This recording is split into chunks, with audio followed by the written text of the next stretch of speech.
Good morning students. आज हम पढ़ेंगे राम लक्ष्मण परशुराम संवाद में पांचवें दोहे को।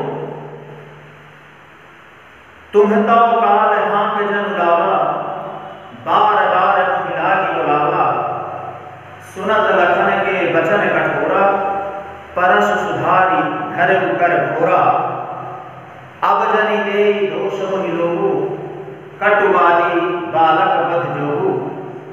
बाल लेलो की बहुत मैं बाचा, अब यह मरनिहार भा साचा। कौशिक कहा क्षमे अपराधु, बाल दोष गुण गनहि न साधु।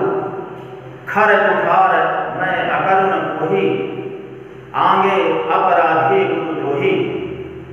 उतर देत छोड़ो बिन मारे, केवल कौशिक शील तुम्हारे। न तय हिकाट कुठार कठोरे, गुरहि गुरिण होत्यो श्रम थोरे। गाधि सून कह हृदय हसी, मुनि हरियरे सूझ। अय मैं खाड़ न ऊख मैं, अजब न बूझ अबूझ। काल को बुलाना, मृत्यु को बुलाना। हाँक जन उलावा, जबरदस्ती बुलाना। परसु सुधारी, सुधारी सीधा करना, तैयार करना। धर्यो धारण करना, कर हाथ। घोरा कठोर भयंकर। कटुवादी, कटुवादी कठोर वाक्य बोलने वाला। बध जोगु, बध जोगु मारने योग्य। बाल बिलोकी, बालक समझकर। बाँचा बचाना, मरनिहार मारने योग्य। साचा सचमुच। कौशिक शब्द का प्रयोग यहाँ पर विश्वामित्र के लिए किया गया है। क्षमीय क्षमा करना। अपराधु अपराध को।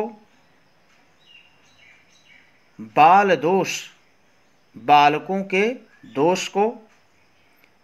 गुण गुण गण ही माने गणना करना, गिनती करना।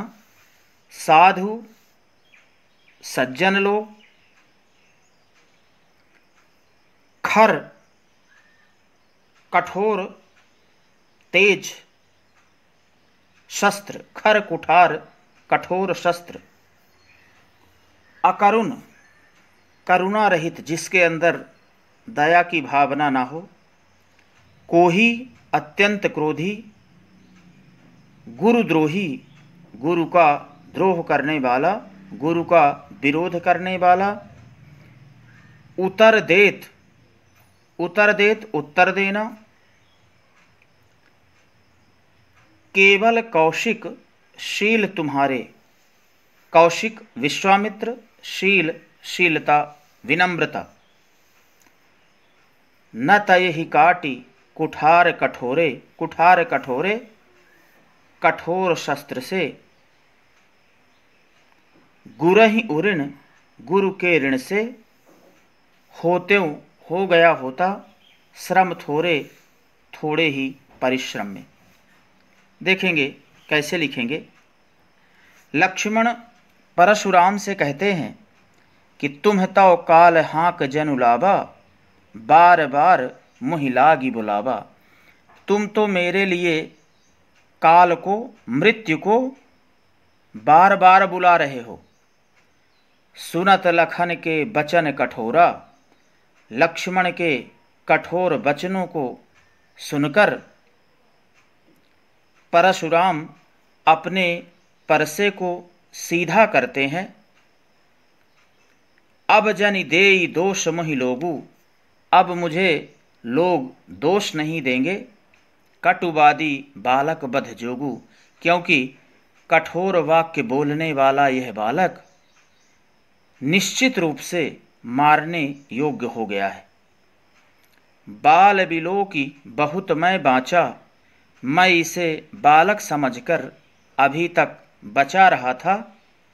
अब यह मरनिहार भा साँचा, अब यह सचमुच, अब यह निश्चय ही मारने योग्य हो गया है।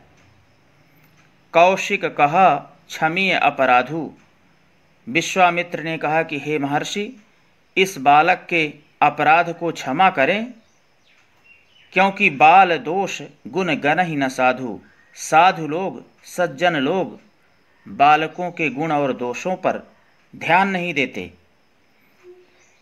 खर कुठार मैं अकरुण को ही। परशुराम कहते हैं कि मेरे हाथ में कठोर शस्त्र है। अकरुण, मैं करुणा रहित हूँ, अत्यंत क्रोधी हूँ। आगे अपराधी गुरुद्रोही, और मेरे सामने मेरे गुरु का द्रोह करने वाला, मेरे गुरु का विरोध करने वाला अपराधी खड़ा हुआ है। उतर देत छोड़ो बिन मारे, और यह मेरे प्रश्नों का बार बार उत्तर देता जा रहा है। इसके बाद भी मैं इसे नहीं मार रहा हूँ। केवल कौशिक शील तुम्हारे। हे विश्वामित्र, तुम्हारी शीलता, तुम्हारी विनम्रता के कारण मैं इसे छोड़ रहा हूँ। न तयहि काटि कुठार कठोरे, नहीं तो इसे इस कठोर शस्त्र से काटकर, कठोर परसे से काटकर, गुरहि उऋण होत्यों श्रम थोरे, मैं थोड़े ही श्रम में, थोड़े ही परिश्रम में अपने गुरु के ऋण से मुक्त हो चुका होता। गाधि सून कहा हृदय हंसी, मुनि हरिहरे सूझ। यहाँ गाधि सून शब्द का प्रयोग विश्वामित्र के लिए किया गया है। गाधि के पुत्र थे विश्वामित्र। हरिहरे सूझ, हरा हरा ही सूझना, यानी प्रत्येक कार्य बहुत आसान लगना। अयमय खाड़, अयमय माने लोहा, लोहे से बनी हुई कोई कठोर वस्तु। ऊखमय, ऊखमय गन्ने के रस से बनी हुई कोई चीज। अजम न बूझ अबूझ, अजम अभी भी, बूझ माने सब कुछ जानना, और अबूझ कोई जानकारी न होना, यानी मूर्ख, अज्ञानी। तो गाधि सून कहा हृदय हंसी, मुनि हरिहरे सूझ। विश्वामित्र मन ही मन हंसते हुए कहते हैं कि परशुराम को अभी भी हरा हरा ही सूझ रहा है, अर्थात लक्ष्मण का वध करना इतना सरल, इतना आसान है। अज्ञानी परशुराम को यह बोध नहीं कि यह कोई गन्ने के रस से बनी हुई कोई चीज नहीं, बल्कि लोहे से बना हुआ कोई कठोर पदार्थ है। तो विश्वामित्र मन ही मन हंसते हुए कहते हैं कि परशुराम को अभी भी हरा हरा ही सूझ रहा है, यानी लक्ष्मण का वध करना इतना सरल, इतना आसान है। अज्ञानी परशुराम को यह मालूम नहीं, अज्ञानी परशुराम को यह बोध नहीं कि यह गन्ने के रस से बनी हुई कोई चीज नहीं, बल्कि लोहे से बना हुआ कोई कठोर पदार्थ है। यहाँ तक आपको कंप्लीट करना है, आगे कल चर्चा।